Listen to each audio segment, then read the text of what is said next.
Fellas, today I want to talk about some goals that can help you progress your account. These goals I'm going to talk about today are for players who are in the mid-game. But defining what the mid-game is can be quite hard because RuneScape math reminds us that 92 is half of 99. But if you are one of those people in the mid-game, here are some goals you can work towards as part of your mid-game progression. First, let's start with unlocking all the spellbooks. Each spellbook has its own unique perks. This one is more of a FOMO thing where it's better to have and not need than to need and not have. You'll always have the standard spellbook.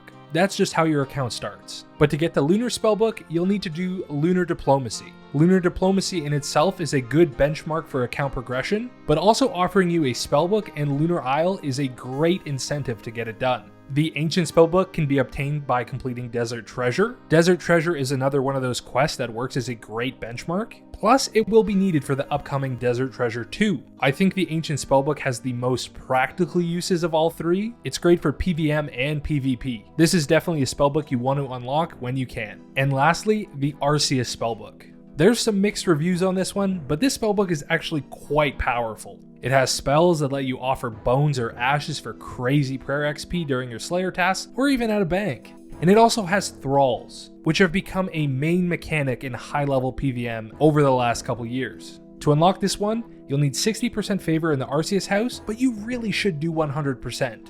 Because number 2 on this list is completing the Architectural Alliance mini-quest. This mini-quest requires you get 100% favor in all 5 Zeah households. Each household has a different benefit for completing the favor, but honestly, they're all kind of important. Arceus favor gives you the ability to eventually build an occult altar in your POH, which will freely let you change your spellbook to any of the 4 I just mentioned. Damn, crazy how all these goals kind of tie together. The Arceus favor also lets you unlock an AFK runecrafting activity in Blood Runes and Soul Runes. Lovakeng's favor gives you access to the minecart system, which is great for getting around Zeah, as well as getting to the Chambers of Xeric until you get the tablet as a drop. The Lovakeng's favor also gives you access to the Blast Mine, which is an okay alternative to other mining options. Piscarilius lets you fish anglerfish when you need something AFK. Shazian favor gives you access to tier 5 Shazian armor and Lizardman Shaman. And maybe the most important one is Hosidius, giving you access to the Farming Guild at 60% and the Woodcutting Guild at 75%.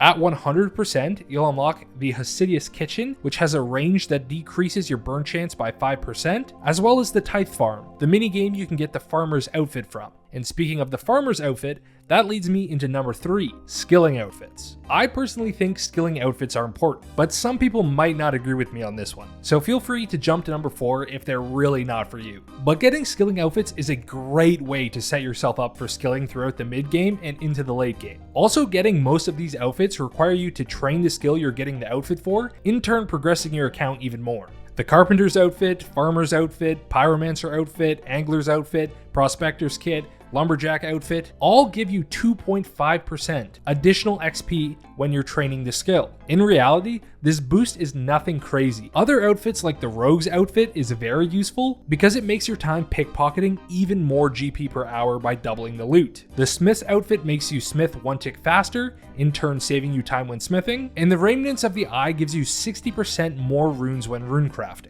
Getting an outfit that makes your time faster, easier, or makes you more money per hour is definitely worthwhile. So you should really consider getting these skilling outfits. And speaking of outfits, let's talk about gear upgrades. Because the next thing on the list I want to talk about is obtaining tier 70 armor and weapons. This section should be pretty straightforward, but I really think to progress swimmingly through the mid game, you need to upgrade your gear. I know you love being the Granite Warrior with all these people calling you a champion, but there are better options out there, and I think it's time to progress. Gear is expensive, but you'll probably want a whip, which costs 1 mil, a blowpipe, 2.5 mil, a set of Barrows armor, if not multiple sets, and a trident, which is only 45k surprisingly.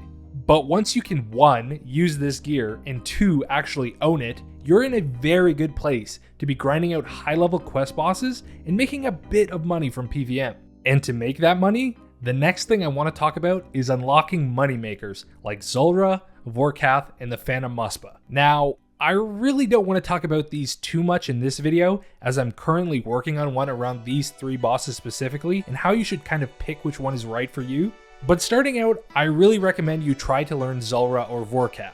Both can be very frustrating to learn, but it is very worthwhile if you can get the hang of either of them. Zulrah is locked behind Regicide, which should be doable for all mid-game players, and this boss can offer you 1 to 2 million GP per hour. Vorkath is locked behind Dragonslayer 2, which is a bit more of a challenge for most players, but it is well worth the effort as this boss can make you 2 to 4 million GP per hour with the right gear setup. But if these bosses feel impossible for you to kill, don't feel bad. PVM can be made substantially easier as you progress your gear setup. If they are feeling too hard, Barrows is still a viable option. Barrows can offer you almost a million GP per hour with significantly less gear and mechanical requirements. Plus, with Barrows, you do have the chance of pulling an expensive piece of Barrows armor, which can bump that GP up a lot. But on the same train of thought as making PVM easier, upgrading your POH to be a functional mid-level house around 50 construction is super beneficial. Up to this point, you've probably been using the Arty Cloak to get to a fairy ring, but with 50 construction, you can build a portal chamber and direct a portal to the Salve Graveyard. This is the closest teleport to a fairy ring until you can build one in your own POH. Around 50 construction, you're also able to build a Mounted Glory, which comes in handy when teleporting around the game. You will obviously want to push your construction level up as you go, as a max jewelry box and a portal nexus are invaluable assets to your account. But getting to around 50 construction and progressively working your way up will pay dividends throughout the game in the quality of life you get from it. And now that you've spent some money on construction, I want you to spend even more money on prayer. I want to recommend you get Piety and work towards the 70 prayer required to use it. Piety is busted. It's really good. This prayer increases your defense by 25%, strength by 23%, and attack by 20%.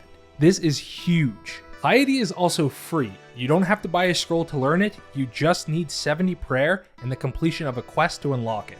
Having a massive buff like this while using a whip to do Slayer or a melee boss like Vorkath is incredibly beneficial. 70 prayer might seem like a steep requirement at your current account stage, but it is something you should really work towards getting. Because as you increase your prayer level, you also increase the effectiveness of prayer potions. You will get more out of each sip depending on your prayer level. Plus, having more prayer points just gives you more prayer points to spend. Prayer is a very useful skill, and you should strongly consider investing some GP into it. The next thing I want you to unlock could be your first permanent best in slot item, and you can get this by completing Mage Arena 2 and getting an Imbued God Cape. To do this, you'll need 75 magic and have completed Mage Arena 1. This mini quest does take place in the wilderness, so don't be running around out there with an infinite amount of runes in your best armor. Take what you need to complete the task and don't die to something stupid. You can turn in each imbued heart or whatever it is that they drop after killing each one, so don't feel like you need to tough out all 3 kills in one inventory.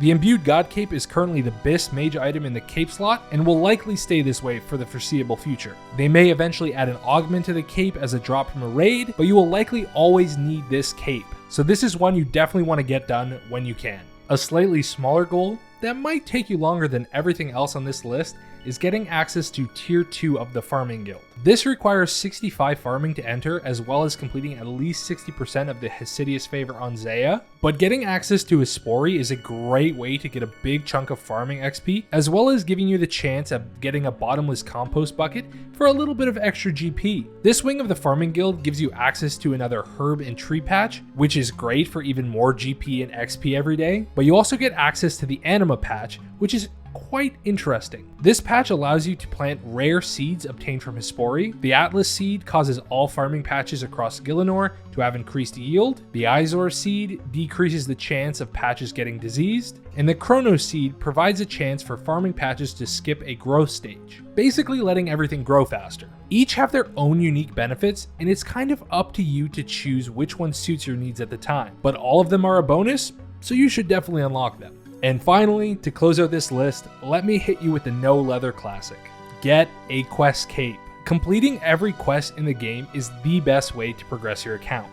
Not only for the unlocks from quests, but also the levels you gain from firstly completing the quest, but also the levels you have to grind out to do the next quest on your list. A quest cape will not put you into the late game, but completing it is for sure your first step in escaping the mid game and getting closer to that next step in account progression. And that's it. That's my list on 10 goals for mid-game players. Would you be interested in seeing the next 10 things I'd recommend you do after this to finally escape the mid-game? These would be much harder and longer grinds that would put your account in a position to start high-level PVM, raiding, and pushing towards a maxed account. Thank you so much for watching the video. I hope you enjoyed it since, well, you watched the whole thing. I want to say I still have a lot of ideas in my brain for new videos. I have a 3-part series on money making that I'm working on, a new video essay on if the game will survive as a single player game offline, and I really want to get a series going. I had started work on Optimal Questman, but the first episode was just so boring. It was not something that I really wanted to put out because I know you wouldn't like watching it. I'm looking for other series options, and I'm thinking of doing a series called AFKing 9 to 5. It would basically just document how much profit or XP and like even how viable an AFK activity is to do while you're working from home like I do. But of course, I'd love to hear your thoughts or if you have any ideas for a series, so let me know in the comments. Thank you to my YouTube channel members, DTech, Dino, and Snacks. I appreciate your support. We're almost at 7,000 subscribers, which is